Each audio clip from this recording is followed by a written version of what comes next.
After the other bags are exhausted, we bring them here.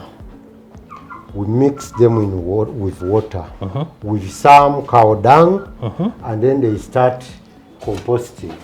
When they start composting, they are producing heat. We have another type of mushroom which still grows here. It's called button. But here we have composted it purposely to produce maggots. For chicken. This has been done just a few days ago. The maggots are just starting. Now when they start, bring here. When they start at the corner. So when we see them starting at the corner, we pour more water. So you monitor them from the extreme end? Yes, we monitor them from the extreme end. If you pour from the extreme end, then you start to see the maggots.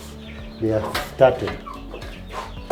So when we leave them for a few days, they will be grown up, and then we let in the chicken. As you see, when we opened here, they started to come. So as they digest this, then we add on more food from here. And then we make sure that this compost keeps warm, like this. Yeah. As we water, when we want them to be more, we add on more water, and then the maggots come. After a few weeks, when the maggots have exhausted and the chicken have eaten everything, we pack the manure in the sacks here. So when the maggots are done? Yeah, when the maggots are done, then we have our ready manure here. Very ready manure. Yeah, we have our ready manure here. And then we take it in the garden. So we have a lot of chicken here. They are local, but they are feeding on that. And so this keeps the chicken around. They don't travel to different places. Yeah. So what's the advantage of using maggots, not any other substance? The maggots have got a higher protein content. So the percentage of maggots, actually, if you have maggots, you don't need things like mukene or mash or whatever. You don't need it. This you can just feed on that. Self-efficient. Exactly. It gives all the nutritional value to the chicken. Wow. So now they just come in and scratch the way they are doing? Yeah, they come. We allow them, they come. And hunt for themselves as they eat. Yeah.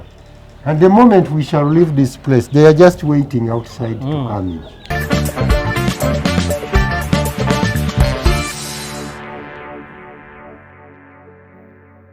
Our dear viewers, after utilizing the substrate, which is the medium of growing mushroom, they are also used to get out maggots to feed chicken, and after that it is ready as a manure, well processed manure. Now the manure is brought here in the back garden, and I would like him to take us through what he's using the manure for. You're welcome. Thank you. Actually, when we get from the maggots, our manure is brought and we pack sacks like this. These are growing bags for gardens. We mix the manure with a few soil, and then we plant in some vegetables. After planting in the vegetables, we grow the vegetables to grow. We grow the skuma week, we grow the tomatoes are here, and even when we are making our clones, I told you about the tree planting program. We are using cuttings to make trees. We have hybrid trees here. We use that manure to speed up these trees to grow. So we have the cuttings of the trees here. This one is called the GU7. We can even intercrop. This is an intercropping system that even if you are in town, you can plant eucalyptus like this. The other manure we have used it to plant the vegetables. We also use it to plant trees. This is eucalyptus, which we plant by using cuttings. These cuttings, they come from young trees like this, which have been cloned. So we clone them out, we cut pieces, and then put them here. Use with the help of our manure, they grow very fast. Wow. Yeah. That is interesting. So you no longer use seeds for the We no longer use seeds for trees. That is new technology. Yeah, that's a new technology. We have a lot of plants here, as you can come in and see. So after cutting the stems, we putting incubate them here why do you cover? to preserve the moisture, Ah. to keep the humidity high. That's why we cover them. Because if you expose them, they will dry out. So within 21 days, we shall open them. So you put them there within 21 days after putting them, the cuttings in the soil. Exactly. When you remove the cover, you expect the roots to have started growing. Exactly. Ah. And then they grow. Okay. We have some bamboo and then asparagus. We can continue and come. Uganda imports black pepper from India, but we have propagated it to be intercropped with trees. We have even developed a system where we propagate it in smaller quantities like this. This one is growing. So this black pepper can be intercropped in forests so that people can just go there, pick the black pepper without destroying the forest. Wow. So we have all the seedlings here. So if you can go one by one, tell me the seedlings you are making here. I can see the black pepper. We have seen eucalyptus. Eucalyptus. We have the bamboo. The bamboo is here. Even bamboo. Yes. We have the bamboo. Even we have the bananas. So you do even... We do even the bananas. Do tissue culture of bananas. Exactly. We do tissue culture of the bananas. But mostly these we do them in order. We have the asok. This is ornamental. The asok tree. So what does... I don't understand this tree. You say this what? Asok. It is an ornamental tree. Grown on streets and in the... These ones I have seen on the streets. Exactly. With an umbrella kind of shape. These are the ones. Okay. These are the ones. So the customers can be like city council. Yes, they can be. Or garden. Even people are preparing gardens. Exactly. Oh, wonderful. They do them. We have them. Even live hedges, you know. Exactly. Okay. Yeah. So those are the different activities we have. This is moringa. We have Moringa oleifera, something like that. We have them. Colton. Is cotton, that is also an ornamental tree. Yeah, we even have fruits. We have not looked at them. I'm interested in fruits. Yeah, we have the jackfruits here. We have avocado. We have even the passion fruits. That is the climbing passion fruit, the big one. The big one. Yeah, the big one is like I've ever seen it. So we have avocados. We have the... I can see the jackfruits. So those are the few. And again, you just mention the type you need. We make it for you. Because the list is endless. But what we do, we supply most of these to the north. Northern Uganda. The northern Uganda. We send them there every season. And we even encourage the people around here to get the culture of planting these fruit trees. Actually, we also have a system what we call miniature. Miniature is a type of tree planting where you plant short trees that fruit on your balcony. I'm interested in that. You put it on the table there or on the balcony or in the garden somewhere, but it fruits when it's young. But because of the high demand, they are not always here. We do them on order. Those are called miniatures. Miniature. Now, when you talk about the miniatures, you talk about tissue culture, I begin to ask myself, probably you did not introduce yourself well. Where did you acquire these skills from? Actually, I'm a scientist, and my background, I went through teacher training, and I was an agriculture teacher. Oh, you were an agriculture teacher? Yes. Of course, when you are an agriculture teacher, you still remain. You still just add on, you still one remain. agriculture teacher, but he retired to gardening. So I got my studies in St. John the Baptist Teacher Training College. From there I served as a teacher, and then I served as a headmaster, and from there I went to China. You went to China? Yes. I took my studies in the Fujian Agriculture University, where I specialized in flowers and mushrooms. That's when I did tissue culture and miniature gardens. So we are dealing with a professional trained from China, And doing all this kind of thing. I've organized the farms across the region. I've worked in Congo, I've worked in Burundi, I've worked in Rwanda. Actually, during my years in Rwanda, I was one on the committee on the National Mushroom Council in Rwanda. I've worked in Uganda, and actually I have an experience of over 35 years. 35 years. Exactly. Wow, so we're talking about a well-trained senior scientist that Uganda is blessed to have, and is out there in Chengera trying to give a hand to the youth out there to earn a living and also be able to kind of improve their livelihoods. Actually, our new innovations now have teamed up with Nazer contractors in the north. We have managed to bring down a certain wood tree, timber tree. It's called the teak. I think you can bring us a sample tree, of teak. It's the one they use to make gun butts. Yeah, exactly. Very so, tough. This tree takes more than, there are some there, takes more than 10-15 years to be mature. We have cloned it and brought back the years. 5-7 years you can harvest it, but when it is as strong as the other one, 15-year-old. Yeah. And then again there is another fruit tree called shea butter. It's very difficult to grow. Those are very tough things. They are tough. Planting it, it takes 7 years to float. We have brought the years back. 4 years you can fruit the shea butter.